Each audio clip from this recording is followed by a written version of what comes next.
Hello student, welcome to Equator Academy Dehradun. फिर से लाया हूं मैं एक और आप लोग के लिए वीडियो इंडियन पॉलिटी के कुछ इंपॉर्टेंट क्वेश्चन जो आपके एग्जाम में आ सकते हैं। चलिए पहला क्वेश्चन पढ़ेंगे आप लोग। When was the anti defection act was passed, जिसको हम लोग हिंदी में दल बदल कानून भी कहते हैं, वो हमारी जो पार्लियामेंट थी, ठीक है, उस पार्लियामेंट ने कब इसको पास किया था? क्योंकि ध्यान रखिएगा, कोई भी जो एक्ट होते हैं वो कहाँ पास होते हैं? पार्लियामेंट में पास होते हैं। और पार्लियामेंट का मतलब बच्चों क्या होता है? आपका लोकसभा प्लस आपका राज्यसभा प्लस आपका प्रेसिडेंट, ठीक है। जब तीन लोग जो हैं एक्ट पे काम करते हैं तभी वो पास माना जाता है। तो आपको बताना है इनमें से वो कौन सी डेट थी जब आपका एंटी डिफेक्शन एक्ट जो है वो पास हुआ था। पहला ऑप्शन जैसे देख रहे हैं 17 जनवरी या 17 जन 1985 या फेब 15 1985 या मार्च 30 85 या अप्रैल 21 85।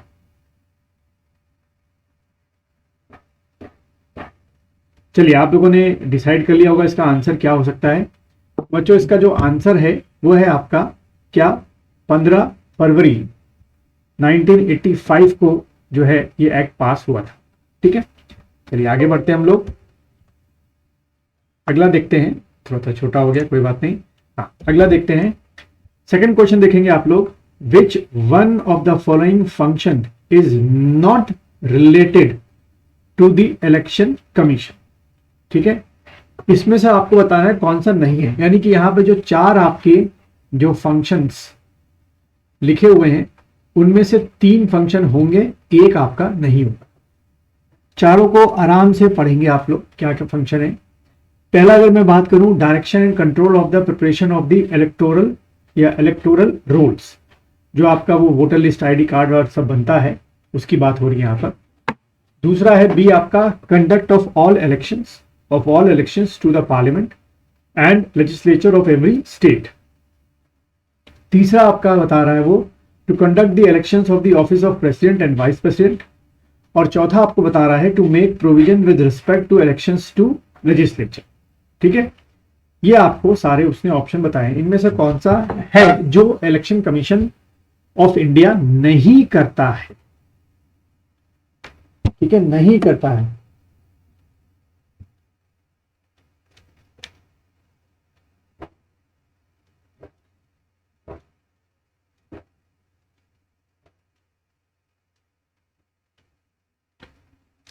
चलिए बच्चों, इसका जो आंसर है, अगर हम आंसर लेके चलें तो इसका जो आंसर बनेगा वो है आपका डी। ये जो रिस्पॉन्सिबिलिटी होती है वो आपकी स्टेट इलेक्शन कमीशन की आपकी होती है, ना कि इनकी। अगला क्वेश्चन देखेंगे। Election to the office of president is conducted by, president का इलेक्शन कौन कराता है, ठीक है। ये सीधा सवाल है, सीधा है, गलत नहीं होगा आप लोग का कि भाई प्रेसिडेंट का इलेक्शन इन चारों में से कौन करवाता है? स्पीकर करवाता है ऑफ लोकसभा, या प्राइम मिनिस्टर्स ऑफिस कराते हैं, या मिनिस्टर ऑफ पार्लियामेंट अफेयर्स और इलेक्शन कमीशन ऑफ इंडिया। तो आंसर क्या है बच्चों इसका? सीधा साधा भोला भाला answer, election commission of India. बच्चों इलेक्शन कमीशन ऑफ इंडिया अगर मैं बात करूं किस आर्टिकल में आता है, तो 324 में आपका इलेक्शन कमीशन ऑफ इंडिया आता है। और यहाँ पे बात किया है कंपोजिशन की, तो इस समय का कंपोजिशन क्या है इलेक्शन कमीशन ऑफ इंडिया का? एक क्या है आपके चीफ इलेक्शन कमिश्नर है, और उनके अंडर में जो है आपके 2 क्या है इलेक्शन कमिश्नर्स है, ठीक है। ये आज का हमारा क्या है structure of election commission of India. चलिए आगे बढ़ते हैं हम लोग। अगला क्वेश्चन है first general election in India was held in which year? आपको बताना है इनमें से किस साल हुए।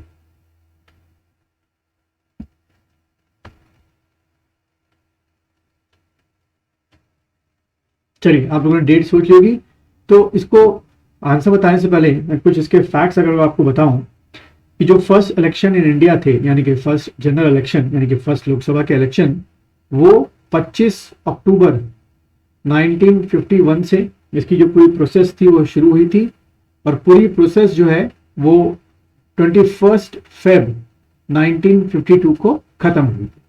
तो उस हिसाब से इसका जो डेट है, अगर हम इसके आंसर की को देखें तो आंसर की में जो डेट दे रखी है कि जो प्रोसेस शुरू हुई थी उसकी बताई जाती है। 1951 में बताया जाता है फर्स्ट वाज हेल्ड, लेकिन कंप्लीट अगर बात माने कि कंप्लीट होके सब मेंबर चुने गए, सब लोकसभा में कब गए, तो वो 92 थी आपकी, क्योंकि उस समय इलेक्ट्रॉनिक वोटिंग मशीन तो थी, इलेक्ट्रॉनिक वोटिंग मशीन तो थी नहीं, तो इसमें लगभग 4-5 महीने आपके लग गए थे।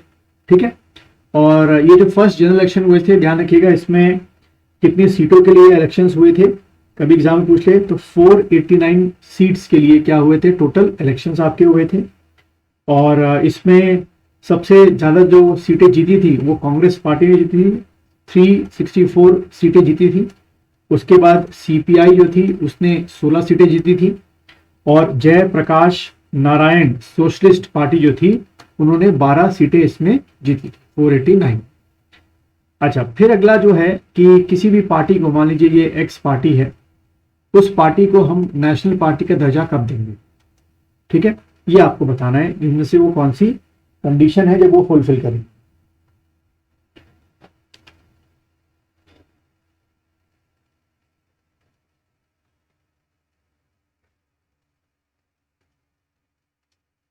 तो बच्चों इसका जो आंसर होगा वो होगा आपका ए, यानी कि 4% ऑफ वैलिड वोट्स इन 4 और मोर देन 4 स्टेट्स।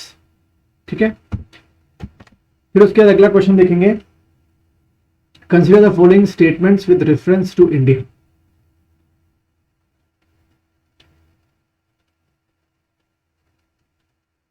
पहला ऑप्शन जैसे आप देख रहे हैं, the chief election commissioner and other election commissioner enjoy equal power but receive unequal salary, ये पहला स्टेटमेंट है।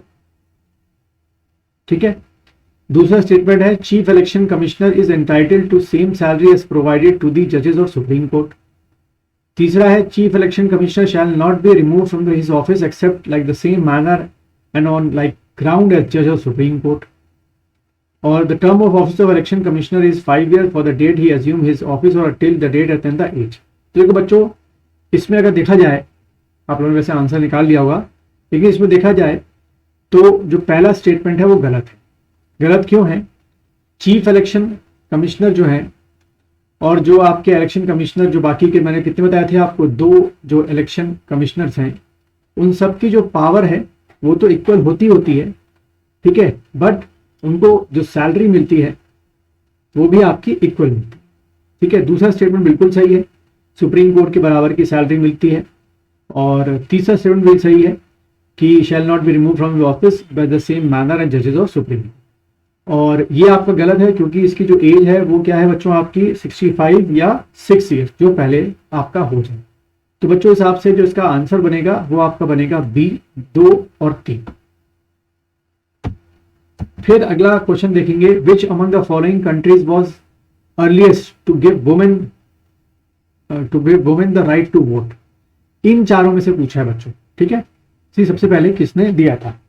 आइसलैंड ने दिया था, कि इंडिया ने दिया था, कि न्यूजीलैंड ने दिया था, कि यूएसए ने दिया?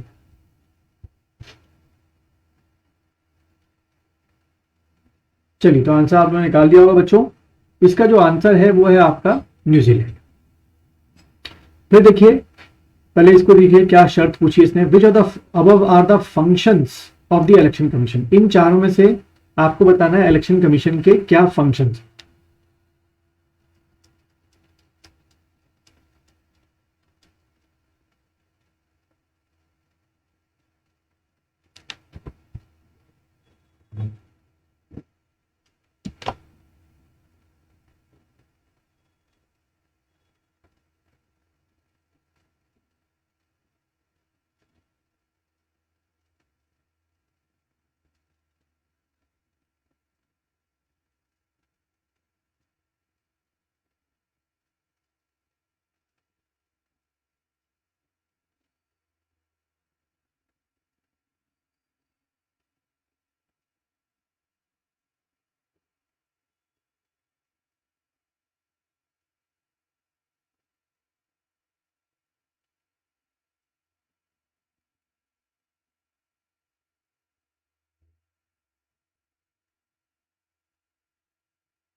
चलिए बच्चों, अगर बात करें हम लोग, तो देखिए पहला क्या है, superintends the direction and conduct of free and fair election. बिल्कुल सही है, इलेक्शन कमीशन का काम है ये।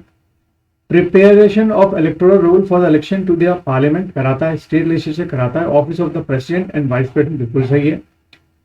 Giving recognition to political parties and allotting symbols to them, ये भी बिल्कुल सही है।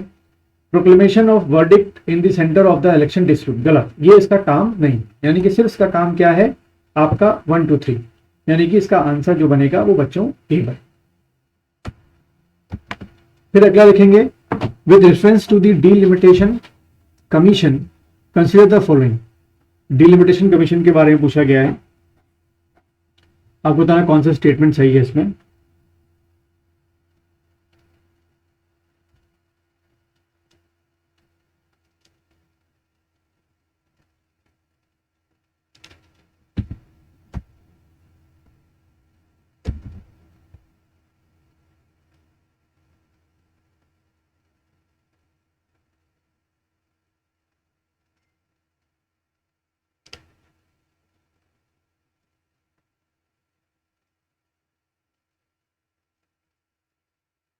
चलिए, इसमें बच्चों पहला क्या है, पहले आप समझिए कि डीलिमिटेशन कमीशन बनता कौन है या बनाता कौन है।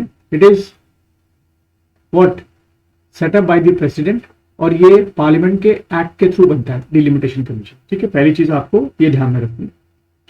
और अब तक जो है 4 बार जो है सिंस 1950 डीलिमिटेशन कमीशन बना है। एक बार आपका बना है 1952 में, फिर उसके बाद बना है 1963 में, फिर उसके बाद बना है 1972 में, और फिर उसके बाद बना है 2002 में। और अगर हम बात करें कि इसका फंक्शन क्या है, डीलिमिटेशन कमीशन का फंक्शन क्या है, तो पहला इसका फंक्शन है बच्चों number and boundaries of constituency तय करना, seat to reserve for SC ST तय करना, release the draft proposal in public and what conduct the public meeting, उनको अवेयर करवाना किसी चीज के बारे में। इस स्टेटमेंट के हिसाब से अगर देखें, the orders of delimitation commission can not be challenge in court of law, बिल्कुल सही, जो ऑर्डर देगा आप चैलेंज नहीं कर सकते हैं। When the orders of delimitation commission are laid before the Lok Sabha or state legislative assembly, they cannot affect any modification, ये भी बिल्कुल सही। मानना वो अलग बात है, बट उनके रिकमेंडेशन को वो चेंज नहीं कर सकते। तो उस हिसाब से बच्चों इसका जो आंसर है वो क्या बनेगा, सी आंसर बनेगा। Both 1 and 2 are the right state.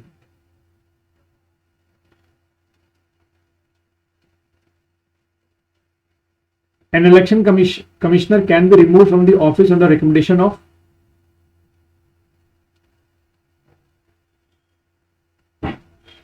आपको बताया था ना कि स्ट्रक्चर क्या होता है, एक CEC होता है और उसके अंडर में क्या होते हैं आपके EC होते हैं।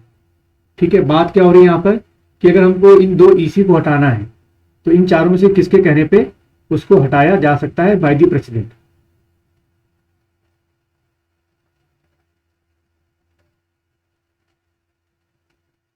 बच्चों इसका आंसर होगा बी। और एक लास्ट क्वेश्चन देख लेते हैं, who was the first woman to become a chief election commission of India.